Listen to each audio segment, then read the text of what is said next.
علی بھائی اگلا سوال ہے، کیا مسلسل 3 جمعے چھوڑنے والا کافر ہو جاتا ہے؟ اگر ایسا ہی ہے تو کیا اسے دوبارہ کلمہ پڑھا کر مسلمان کرنا پڑے گا؟ اگر ہاں تو پھر اس نے نکاح کا کیا ہوگا؟ پلیز اس حوالہ سے کوئی ریکارڈنگ کروائیں، کیونکہ پریکٹیکلی مسلمانوں کی اکثریت اس جرم عظیم میں مبتلا ہے۔ انا للہ و انا الیہ راجعون۔ انا للہ و انا الیہ راجعون۔ دیکھیں یہ جرم اسی لیے ہو رہا ہے کہ امت کو کہانی کرا دی گئی ہے کہ جس نے ایک دفعہ بھی کلمہ پڑھ لیا ہے اب جنت اس کی گارنٹیڈ ہے، جو مرضی کرتا رہے۔ اور یہ بھی چیزیں آؤٹ آف کانٹیکسٹ پیش کی گئی ہیں، یہ اس طریقے سے نہیں تھا۔ صحیح بخاری کی حدیث ہے، نبی صلی اللہ علیہ وآلہ وسلم نے فرمایا میری پوری امت جنت میں جائے گی سوائے اس کے کہ جس نے جنت میں جانے سے انکار کر دیا۔ تو پوچھا گیا کہ من ابا یا رسول اللہ، کس نے انکار کیا؟ تو آپ نے فرمایا کہ جس نے میرا حکم مانا وہ جنت میں جائے گا، اور جس نے میری نافرمانی کی اس نے جنت میں جانے سے انکار کر دیا۔ باقی وہ بات الگ ٹھیک ہے، بخاری اور مسلم میں حدیث ہے کہ نبی صلی اللہ علیہ وآلہ وسلم بار بار دوزخ کی طرف جائیں گے، اللہ تعالیٰ ان کے لیے تعداد مقرر کرے گا، اللہ کے اذن سے آخر میں اس شخص کو بھی جنت سے دوزخ سے نکال کے جنت میں لے آئیں گے کہ جس کے دل میں رائی کے دانے کے برابر بھی ایمان ہوگا۔ لیکن یہ کون سوچ سکتا ہے کہ کتنا عرصہ اس کو وہ جہنم میں وہ پیریڈ گزارنا پڑے گا۔ اللہم اجرنا من النار۔ یہاں تو کہہ دیتے ہیں جناب ایک پھیرا لگے گا، آپ کو پھیرے کی لینتھ کا ہی نہیں پتا۔ ہم لوگ تو 5 سے 10 سیکنڈ کے لیے موم بتی کے فلیم کے اوپر نہیں ہاتھ رکھ سکتے۔ دنیا کی آگ، اور بخاری اور مسلم دونوں میں حدیث ہے کہ آخرت کی آگ جو ہے وہ دنیا کی آگ سے 70 گنا تیز ہے۔ تو یہ بات کر دینا بڑا آسان ہے۔ اچھا آپ اس کو دنیا میں اگر کسی کو پریکٹیکلی امیجن کروائیں نا تو وہ کانپ اٹھے گا۔ اگر کسی کو آ جائے نا کہ تمہیں ایک جمعے کی نماز چھوڑنے پر، یا ایک فجر ظہر اثر مغرب کی چھوڑنے پر، فجر چھوڑنے پر فجر سے لے کر ظہر تک ایک 10x10 کے کمرے میں رکھا جائے گا جس میں 100 کوبرا سانپ ہوں گے، 100 بچھو ہوں گے اور 100 اژدہے ہوں گے، بس صرف فجر سے ظہر تک تم نے وقت گزارنا ہے ایک نماز چھوڑنے پہ، تو وہ کانپ اٹھے گا اس تصور سے ہی، کیونکہ اس کو امیجن کر سکتا ہے۔ آخرت چونکہ دیکھی نہیں ہے تو وہ کہتا ہے بس ٹھیک ہے دیکھی جائے گی انشاءاللہ تعالی، جو کچھ بھی ہے تیرے محبوب کی امت سے۔ تو جمعے کا معاملہ تو بہت سینسٹیو ہے۔ جمعے کی آپ اہمیت کا اندازہ اس بات سے لگا دیں کہ جمعے کی نماز کے اوپر ایک پوری سورت ہے، اس کا نام ہی سورۃ الجمعہ ہے، سورت نمبر 62 پارہ نمبر 28 میں، اور اس میں باقاعدہ اللہ تعالیٰ نے جمعے کی فرضیت کا ذکر کیا ہے۔ اعوذ باللہ من الشیطان الرجیم، بسم اللہ الرحمن الرحیم۔ یا ایہا الذین آمنوا اذا نودی للصلاۃ من یوم الجمعہ، اے ایمان والو جب ندا دی جائے، اذان دی جائے جمعے کے لیے، اس کی نماز کے لیے جمعے کے دن، فاسعوا الی ذکر اللہ، تو جلدی سے لبکو اللہ کے ذکر کی طرف، وذروا البیع، اور تجارت چھوڑ دو، ذالکم خیر لکم ان کنتم تعلمون، اسی میں تمہاری خیریت ہے اگر تم جانتے ہوتے۔ فاذا قضیت الصلاۃ، ہاں جب نماز پڑھ چکو، فانتشروا فی الارض وابتغوا من فضل اللہ، اس کے بعد تم زمین میں پھیل سکتے ہو اور اللہ کے فضل کو تلاش کرو۔ یعنی آپ صرف جمعے کے اس ٹائم پیریڈ کے لیے آپ نے کاروبار زندگی کو ترک کرنا ہے۔ وَاذْكُرُوا اللَّهَ كَثِيرًا لَعَلَّكُمْ تُفْلِحُونَ، اور اللہ کو بہت کثرت سے یاد کرو تاکہ تم فلاح پا جاؤ۔ تو جمعے کی فرضیت قرآن میں آئی ہے، اس سے آپ اس کی اہمیت کا اندازہ لگا سکتے ہیں۔ باقی جتنی نمازوں کا ذکر ہے وہ جنرل ہے ان کی فرضیت کے اعتبار سے، یا ایون سورۃ النور کے اندر صلاۃ الفجر اور عشاء اور ظہر کا ذکر آیا ہے تو وہ پردے کے اعتبار سے ہے۔ فرضیت کا جہاں تک ذکر ہے نا اسپیسیفکلی وہ جمعے کی نماز ہے، اسی لیے اس کی سب سے زیادہ امپورٹنس ہے۔ اور جمعے کی بھی نماز کی امپورٹنس نہیں ہے، جمعے کی اس ایکٹیویٹی کی امپورٹنس ہے۔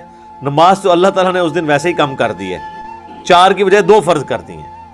خطبے کی امپورٹنس ہے، اور یہ مسلمانوں کی ایک ویکلی پولیٹیکل گیدرنگ ہے، اور سالانہ پولیٹیکل گیدرنگ مسلمانوں کی عید کی نمازیں ہیں، اور انٹرنیشنل گیدرنگ سالانہ جو ہے وہ حج کی گیدرنگ ہے۔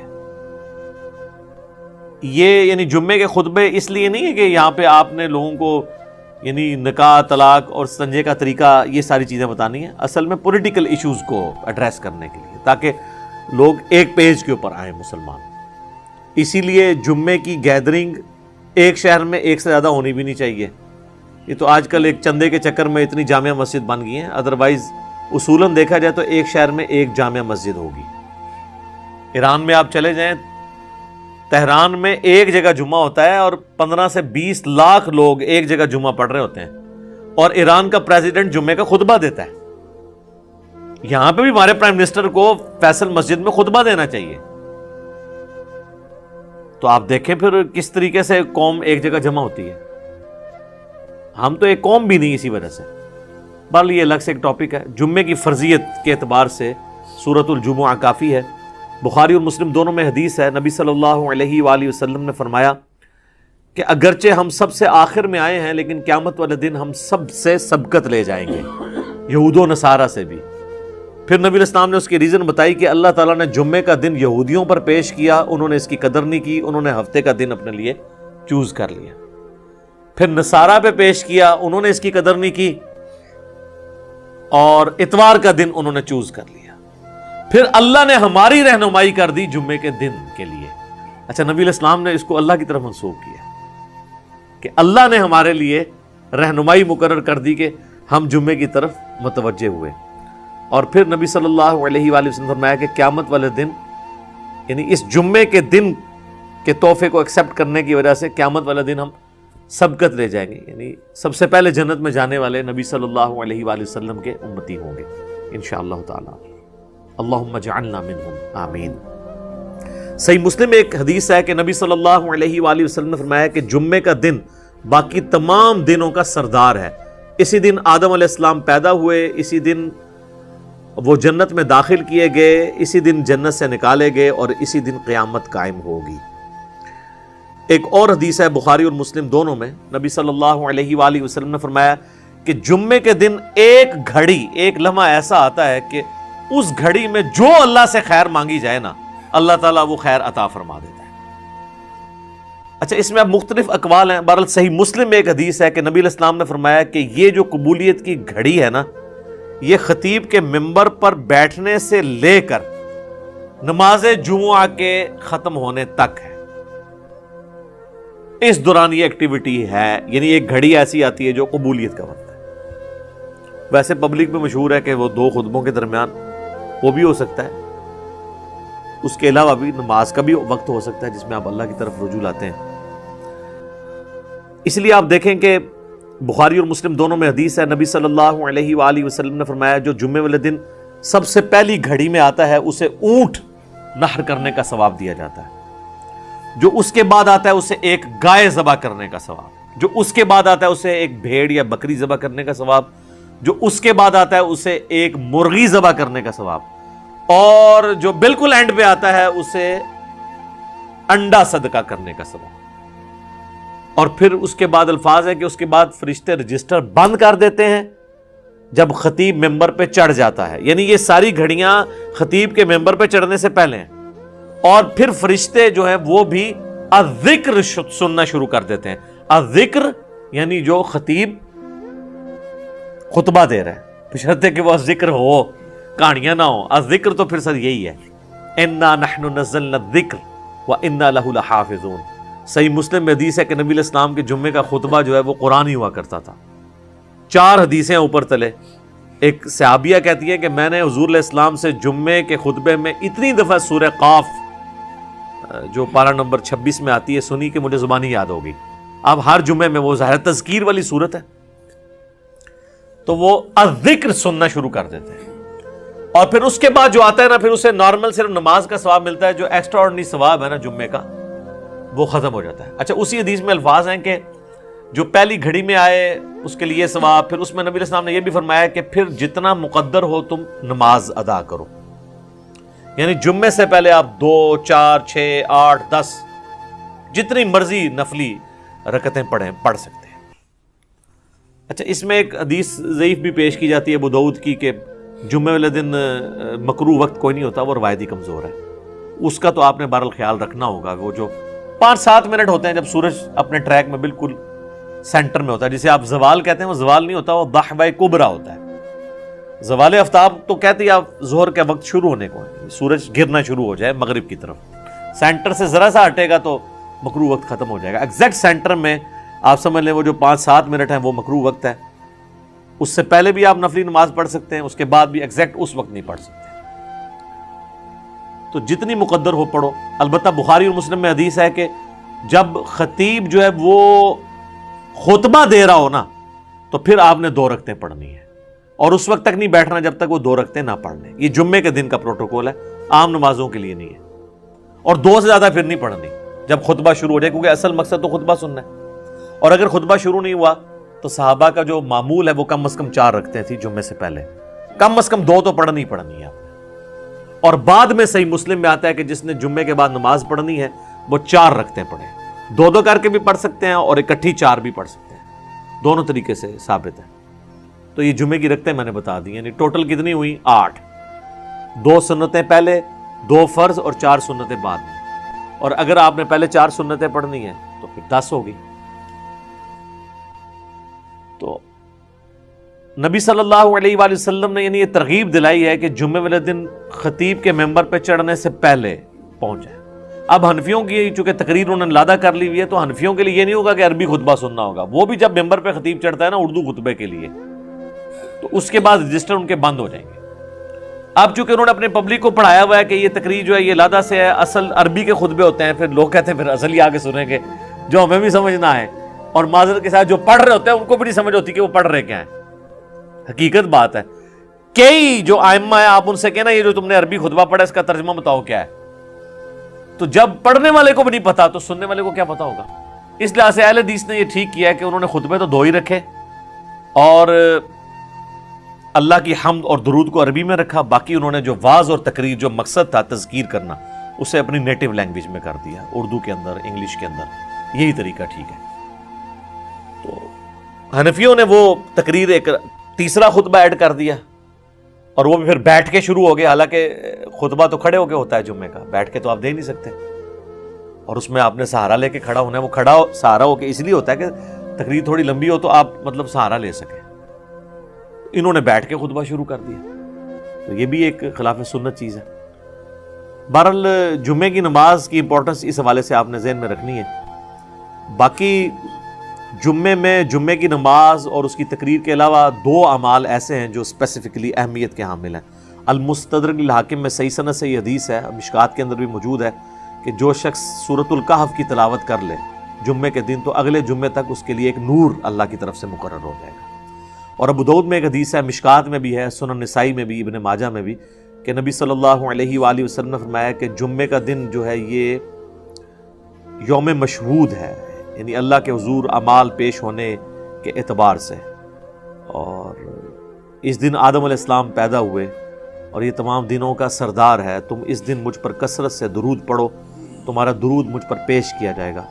تو صحابہ نے عرض کیا اللہ کے محبوب علیہ السلام جب آپ فوت ہو جائیں گے اور آپ کی ہڈیاں مٹی میں مل جائیں گی, یہ الفاظ ہیں حدیث کے, کیونکہ اس وقت 295C اس طرح اپلائی نہیں ہوتی تھی سوال پوچھنے کی, تو تب بھی آپ پہ درود پیش ہوگا. تو آپ نے فرمایا ہاں, ان اللہ حرم علی الارض ان تأکل اجساد الانبیاء, بے شک اللہ تعالیٰ نے حرام کر دیا ہے مٹی کے لیے کہ وہ نبیوں کے جسموں کو کھائے. تو درود مجھ پر اس وقت بھی پیش ہوگا. تو جمعے کا دن اسپیسیفکلی درود شریف کا دن بھی ہے. اللہم صلی علی محمد وعلی آل محمد. اب آ جائیں وہ جمعے کے تاریخ کے اعتبار سے. صحیح مسلم میں ایک حدیث ہے, نبی علیہ السلام نے فرمایا کہ لوگوں جمعہ چھوڑنے سے بعد آ جاؤ, ورنہ ایسا نہ ہو کہ اللہ تعالیٰ تمہارے دلوں پر مہر لگا دے. اور یہ مہر وہ ہے صم بکم عمی فہم لا یرجعون, ختم اللہ علی قلوبہم وعلی سمعہم وعلی ابصارہم والعیاذ باللہ تعالی. اور جامع ترمذی میں حدیث ہے جس نے مسلسل 3 جمعے چھوڑ دیے اللہ تعالیٰ اس کے دل پر مہر لگا دے گا. اچھا, اسی وجہ سے یہ پبلک مشہور ہے کہ 3 کٹھے نہیں چھوڑنے چاہیے. اندازہ کریں آپ, ان کو پتہ ہی نہیں ہے کہ یار مطلب صرف جمعہ ہی ہے مسلمان کے لیے, 3 نہیں چھوڑنے چاہیے. وہ کہتے ہیں نہیں, مسلم شریف میں حدیث ہے نا کہ ایک جمعے سے لے کر دوسرا جمعہ درمیان کے گناہوں کا کفارہ ہے. یعنی جو کام چک کے رکھو جمعہ پڑھ لو کام ختم. تو یہ پوری حدیث اس طرح نہیں ہے میرے بھائی, پوری حدیث اس طرح ہے اگر کبیرہ گناہوں سے بچا جائے تو ایک جمعے سے دوسرا جمعہ, اس تو بھی آسان کام, ایک رمضان سے دوسرا رمضان. شکر ہے تسی اے نہیں لے آیا جمعہ دے ہفتے بعد پھر اللہ کی بارگاہ, ایک رمضان سے دوسرا رمضان اور ایک نماز سے دوسری نماز درمیان کے گناہوں کا کفارہ ہے اگر کبیرہ سے بچا جائے. تو سب سے کبیرہ گناہ شرک کے بعد اگر کوئی ہو سکتا ہے تو وہ فرض نماز چھوڑنا ہے. تو اگر کبیرہ گناہ نہیں کیے, یعنی ایک جمعے سے لے کر اگلے جمعے تک کوئی نماز نہیں چھوڑی, پھر چھوٹے گناہ معاف ہوں گے. نماز چھوڑنے سے بڑا کون سا گناہ ہے؟ صحیح مسلم میں حدیث ہے بندے کے ایمان, شرک اور کفر کے درمیان فرق نماز ہے. جامعہ ترمذی میں حدیث ہے شقیق تابعی کہتے ہیں کہ صحابہ کرام صرف تارک الصلاح کی تکفیر کرتے تھے, جو نماز چھوڑنے والا نا اسے کافر سمجھتے تھے, اس کے علاوہ کسی گناہ کے اوپر وہ کفر کا فتویٰ نہیں لگاتے تھے. ابو داؤد ترمذی میں حدیث ہے جس نے جان بوجھ کے نماز چھوڑی گویا اس نے کفر کیا. یہ تو بڑا سینسٹیو معاملہ ہے, کفر اور شرک کے درمیان فرق جب نماز ہے. اور اس سے بھی بڑھ کر سورۃ الروم کی وہ جو آیت ہے منیبین الیہ, رجوع لاؤ اللہ کی طرف, وَأَقِيمُوا الصَّلَاةَ وَلَا تَكُونُوا مِنَ الْمُشْرِكِينَ, اور نماز کو قائم رکھنا, دیکھنا مشرکوں میں سے نہ ہو جانا. نماز چھوڑنے والے کو اللہ تعالیٰ فرمایا گویا کہ وہ مشرک ہے. پاکستان کے شناختی کارڈ میں مسلمان ہے, اللہ کے ہاں وہ عملاً مشرک ہے, عملاً کافر ہے. ہاں ٹھیک ہے, ہم عقیدے میں فتویٰ نہیں لگاتے, باقی اس کا اور اللہ کا معاملہ ہے. پھر سنن ابن ماجہ میں حدیث ہے ابو درداء اصحاب صوفہ میں سے ہیں, وہ کہتے ہیں کہ نبی علیہ السلام نے, بڑے پیارے الفاظ ہیں, میرے خلیل نے مجھے 3 وصیتیں کی تھی.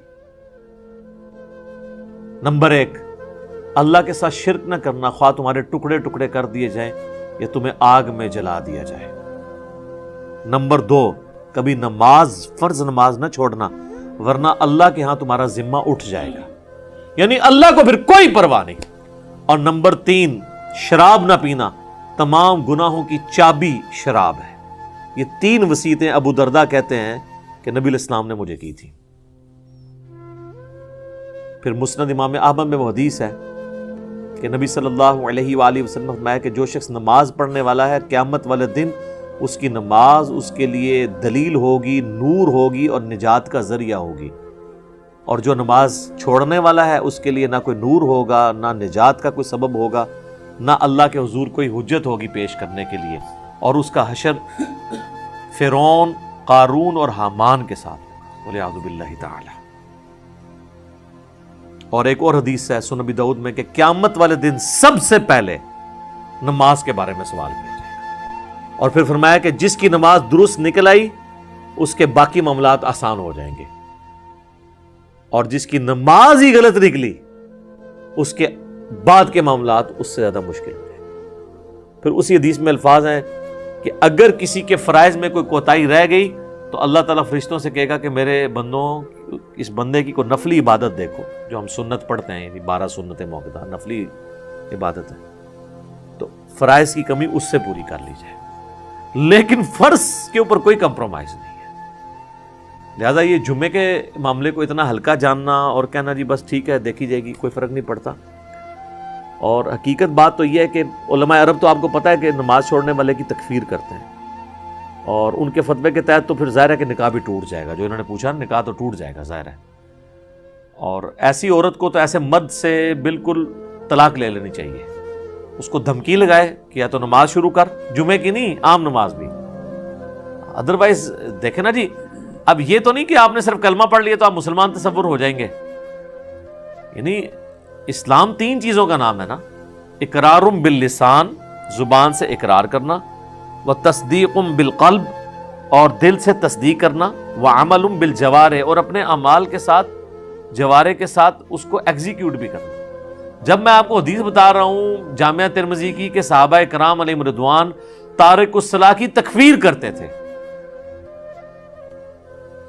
آپ نے عمر سیریز میں نہیں دیکھا کہ جب وہ جاتے ہیں جو مرتدین قبائل کی طرف, جن کی طرف ان کو خبر ملتی ہے کہ یہ مرتد ہوئے ہیں, تو وہ کہتے ہیں اذان دو. جواب میں اگر وہاں سے اذان کی آواز آتی ہے تو وہ پھر حملہ نہیں کرتے تھے, اور نہیں آتی تھی تو پھر وہ, یعنی وہ ان کے لیے جو ٹیسٹن انہوں نے رکھا ہوا تھا نا, چیک پوائنٹ, وہ نماز تھی۔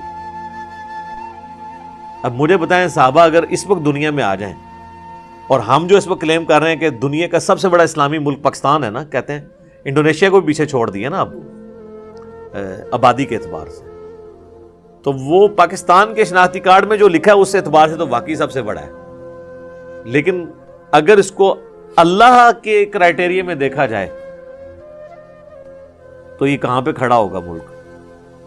میرا خیال ہے پاکستان میں 1% سے بھی کم لوگ ہیں جو 5 وقت کی نماز پڑھتے ہیں، اور جمعہ پڑھنے والے بھی ہارڈلی 5% ہوں گے، 5 سے 10%، اور یہ یہاں پہ ایشو ہے، ورنہ سعودیہ میں آپ چلے جائیں تو آپ کو یہ ریشو 80% پلس نظر آئے گی۔ انڈونیشیا، ملیشیا میں 80% زیادہ لوگ عام نماز بھی پڑھتے ہیں، جمعہ چھوڑنے کا تو کوئی تصور ہی نہیں ہے وہاں پہ، کیونکہ وہاں پہ فقہ شافعی، اور فقہ شافعی کے تحت جو نماز نہیں چھوڑتا وہ کافر ہے۔ اور مجھے نہیں سمجھ آتی اس کو فقہ میں کیوں الجھا دیا انہوں نے کہ جی امام حنیفہ نے بھی کوئی ہلکی اس کی سزا نہیں بتائی ہوئی ہے، وہ کہتے ہیں جو تارک الصلاۃ ہے اسے قید کیا جائے گا یہاں تک کہ وہ نماز شروع نہ کر دے، پھر اسے چھوڑا جائے گا، تو یہ بھی سزا کوئی چھوٹی نہیں ہے۔ باقی 3 ائمہ تو کہتے ہیں کہ اسے قتل کیا جائے گا، وہ مرتدی اسے تصور کرتے ہیں تارک الصلاۃ کو۔ تو اب چونکہ سختی نہیں ہوئی ہے تو پھر آپ انجام دیکھ لیں۔ کہتے ہیں جی وہ سب سے زیادہ حنفی ہیں، اسی لیے سب سے زیادہ بے نمازی دنیا میں، کیونکہ آپ تکفیر نہیں کرتے بے نمازی کی، تو جب حنفی زیادہ ہوں گے تو بے نمازی زیادہ ہوں گے۔ حالانکہ اسے حنفی شافعیت کا مسئلہ ہی نہیں، یہ تو مسلم شریف میں حدیث ہے نا، یہ کوئی امام شافعی کا قول تو نہیں ہے۔ صحیح مسلم میں کتاب الایمان میں پہلے چیپٹر کے اندر یہ حدیث موجود ہے کہ بندے کے کفر اور اسلام کے درمیان فرق نماز ہے۔ اس حدیث کو تو مطلب امام شافعی یا احمد بن حنبل یا امام مالک کے کسی دھکے کی یا انہوں مونڈا دینے کی ضرورت نہیں ہے نا، یہ حدیث خود ہی۔ اور اس سے بڑھ کر سورہ روم کی آیت وَأَقِیمُوا الصَّلَاةَ وَلَا تَکُونُوا مِنَ الْمُشْرِکِینَ، نماز قائم رکھنا اور دیکھنا مشرکین میں شامل نہ ہونا۔ تو جناب یہ جمعوں وغیرہ کے چکر سے ذرا باہر نکلیں، جمعے والی بات تو یعنی یہ تو بہت بڑی بات ہے۔ عام نماز بھی اگر کوئی شخص چھوڑتا ہے، تارک الصلاۃ ہے، تو وہ قانوناً تو اسلام کی روح سے تو وہ اسلام سے خارج ہو جائے گا، الا یہ کہ وہ توبہ کر لے۔ ویسے تو یہ چھوٹے موٹے، ویسے تو ان کو یہ پڑھایا ہوا ہے کہ اگر کوئی بریلوی دیوبندی کے پیچھے جا کے نماز پڑھ لے یا اس کا نماز جنازہ تو اس کا نکاح ٹوٹ جاتا ہے، تجدید ایمان بھی اسے کرنا پڑتا ہے۔ اس سے کبھی یہ نہیں بتایا گیا کہ تو نماز نہیں پڑھتا تو اس پہ بھی تیرا نکاح ٹوٹے گا۔ کتنا یا دیکھیں آپ کتنا بڑا مسئلہ ہے، یعنی جو بڑا ایشو تھا وہ نہیں بتایا گیا اسے کہ نماز چھوڑنے سے بھی تیرا نکاح ٹوٹ سکتا ہے، نماز چھوڑنے کی وجہ سے بھی تیری بیعت، چلے جو بھی انہوں نے ایک ٹوٹی پوٹی فارم میں اپنا ایک سلسلہ شروع کیا ہے وہ ٹوٹ سکتا ہے۔ ادھر تو وہ جن کے بیعت ہوئے ہوتے ہیں وہ نہیں نماز پڑھتے، خود کہاں سے پڑھنی ہے انہوں نے؟ اللہ ماشاءاللہ بہت کم لوگ ہیں کہ جو نماز پڑھتے ہوں، اور جماعت کے ساتھ نماز کا اہتمام کرنا، خوش و خضوع سے پڑھنا، یہ تو آپ چھوڑ دیں۔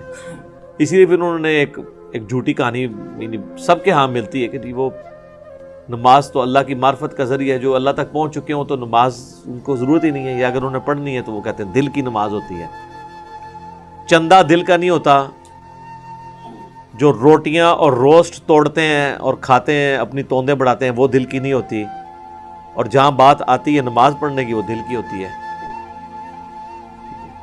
اور نماز پڑھنے کے لیے جاتے ہیں مکے مدینے، پیشاب کرنے کے لیے اپنے ٹوائلٹ میں جاتے ہیں۔ ان کے تو ٹوائلٹس کو لگائیں تالے، انہوں کو جتنے نماز پڑھنی ہے استنجا بھی اتنے ہی کرو جا کے روحانی طور سے، تم لگ پتہ جائے گا روحانی طور سے کدھر جا سکتے۔ یعنی جو بندہ یہاں بیٹھے بیٹھے مکے اور مدینے جا کے نمازیں پڑھ رہا ہے، استنجا کرنے کے لیے وہ کیوں اٹیچ باتھ میں جاتا ہے؟ اتنی بڑی ایکٹیویٹی وہ پرفارم کر رہا ہے تو استنجا بھی ہوتے ہی کرو۔ ٹھیک ہے، ان کے آپ ٹوائلٹ بند کریں، ان کے اوپر CCTV کیمرے لگائیں اور دیکھیں پھر جناب یہ کتنی دیر آپ کو نمازیں پڑھ کے بتاتے ہیں، سب کہانیاں ان کی کھل جائیں گی۔ اور آپ کو تو ہم یعنی پریکٹیکل سولوشن دے رہے ہیں۔ دیکھیں یہ اب سائنٹیفک دور ہے، ادھر آپ نے ایشوز کو پیش کرنا ہے تو آپ نے ایک بکش فارم میں پیش کرنا ہے کہ ہاں یہ اس طرح نہیں اس طرح ہے، ٹھیک ہے۔ اور میں آپ کو بتاؤں یہ جو معجزات اور کرامات کو ہم مانتے ہیں، لیکن یہ کسی کے اختیار میں نہیں ہے، الا ایک انبیاء کے ساتھ معجزات اٹیچ ہیں۔ کرامت اللہ تعالیٰ جس کے اوپر ظاہر کرتے ہیں۔ یہ جس طرح سپرمین اور ٹارزن بنا کے پیش کرتے ہیں نا بزرگوں کو، تو چونکہ ان کے دعوے ہیں نا تو کر کے بتائیں۔ نبی علیہ السلام سے اگر نبی علیہ السلام اللہ کا پیغمبر ہونے کا دعویٰ کر رہے تھے تو جب ان سے یہ بات کی جاتی تھی تو وہ فزیکلی سب کے سامنے کرتے تھے۔ بخاری مسلم میں حدیث ہے، بارش نہیں ہو رہی تھی تو ایک صحابی نے کھڑے ہو کر کہا یا رسول اللہ، اللہ کے حضور دعا کریں۔ وہ کہتے ہیں ہم چلچلاتی دھوپ میں گئے ہیں اور واپس آئے ہیں تو بارش شروع ہو گئی تھی، اور اتنی بارش ہوئی کہ اگلے جمعے تک ہوتی رہی، اور اگلے جمعے وہی شخص دوبارہ کھڑا ہوا کہ یا رسول اللہ آپ دعا کریں کہ ہماری ارد گرد زمینوں پہ تو بارش ہو، ہمارے گھروں پہ نہ ہو، گھر کی چھتیں ٹپکنا شروع ہو گئی ہیں۔ تو نبی علیہ السلام نے اپنی مبارک انگلی سے یوں اشارے کیے اور وہ بادل پھٹنے شروع ہو گئے، ٹھیک ہے۔ اور وہ کہتے ہیں جب ہم اگلے جمعے کے لیے گئے بارش میں تھے تو واپس آئے تو دھوپ تھی۔ تو میرے بھائی یہ یعنی نبی علیہ السلام نے تو سب کچھ کر کے بتایا نا۔ آپ کا جن بزرگوں کے بارے میں کلیم ہے تو ہم ان کو سائنٹیفکلی اس طرح چیزوں پہ چیک کریں گے، یہ سب کے سامنے فزیکلی کر کے بتائیں گے۔ اور میں آپ کو بتاؤں نبی علیہ السلام کی نبوت کو جسٹیفائی کرنے والی سب سے بڑی چیز یہ ہے کہ ہزاروں کیمرے آپ کے اوپر فٹ تھے۔ یہ جو آپ کے صحابہ تھے سفر و حضر ہر وقت آپ کے ساتھ تھے۔ اگر آپ کے کریکٹر میں کہیں ذرا سی بھی جھول ہوتی نا تو آپ کی وفات کے بعد آپ کے وہ ساتھی جو جانثار ہمیشہ سے آپ کے ساتھ تھے، ایک تو وہ تھے نا جو فتح مکہ پہ طلقاء بنے، معافیاں مانگی، اور ایک حضور کا غلبہ دیکھ کے اسے ایک سردار کا غلبہ تصور کرتے ہوئے اذا جاء نصر اللہ والفتح کے تحت وہ اسلام میں داخل ہو گئے۔ وہ موٹیویشنل تو ان کا ایمان نہیں تھا، لیکن جو سابقون الاولون جو شروع سے حضور کے ساتھ اٹیچ تھے، جو بندہ ساتھ اٹیچ ہوتا ہے نا جی، اس کو اس بندے کی کمزوریاں اور خوبیاں پتہ ہوتی ہیں، کہیں نہ کہیں بندہ ایکسپوز ہو جاتا ہے۔ جس کے ساتھ ہزاروں لوگ اٹیچ ہوں اور حضور کی وفات کے بعد ان میں سے کوئی بندہ ٹس سے مس نہ ہو، اور کمٹمنٹ کا یہ لیول ہو کہ ہزاروں لوگ جب اس دین کو چھوڑ جائیں تو چند مٹھی بھر لوگ اتنے کانفیڈنٹ ہوں کہ ہمارے نبی نے ہم سے وعدہ کیا تھا کہ رومن اور پرشین امپائر گرے گی، ہم تھوڑے سے ہی لیکن ہم ٹکرائیں گے، اللہ ہمیں فتح دے گا، یہ کانفیڈنس لیول ہو، یہ نبی علیہ السلام کی یعنی نبوت کی صداقت ہے، یہ دلیل ہے سب سے بڑی۔ تو نبی علیہ السلام پہ ہزاروں کیمرے فٹ تھے، کہیں آپ کے کریکٹر میں کوئی جھول ہوتی، آپ کی بیویوں کے ذریعے باہر نکل سکتی تھی بات، آپ کے دوستوں کے ذریعے باہر نکل سکتی تھی، اور آپ جن بزرگوں کو مانتے ہیں ان کی کیا کیا باتیں باہر نکلتی ہیں۔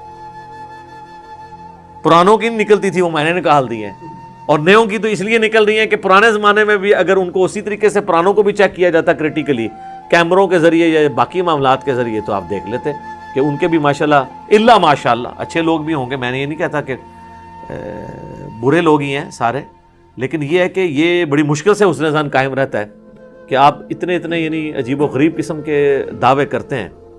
اور آپ دیکھ لینا وہ ہمارے بھائی نے انڈرسٹینڈ اسلام کے اوپر وہ جو ویڈیو اپلوڈ کی ہے کہ بزرگ جو ہیں وہ استنجے کے لیے پتھر مانگ رہے ہیں تو وہ جس چیز کی طرف جاتا ہے وہ سونا بن جاتا ہے، اور پھر وہ جناب یہ بھی بتا رہے ہیں کہ حضرت وہ کہنے لگے جی بال بڑھ گئے تھے، انہوں نے کہا تیرے نبی کی سنت ٹوٹ رہی ہے تو اس لیے مجھے کچھ پیسے دے دے۔ یار اللہ کے بندو، وہ کہتے ہیں سال ہوا ہے کچھ نہیں آپ سے مانگا، اب یہ سنت تو سنت بھی ٹوٹنے لگی تو ابھی بھی مانگنے کی ضرورت نہیں ہے۔ جس نے سال آپ کو بغیر کھائے پیے سارا کچھ معاملہ کر دیا ہے تو روحانی طور پہ بال کٹ جائیں خود بخود ہی۔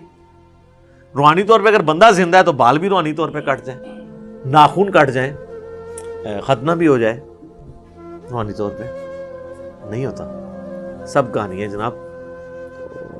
اللہ تعالیٰ ہمیں فہم اور عقل دے اور ہم چیزوں کو صحیح طریقے سے سمجھیں۔ ٹھیک ہوگا؟ آمین، جزاکم اللہ خیر۔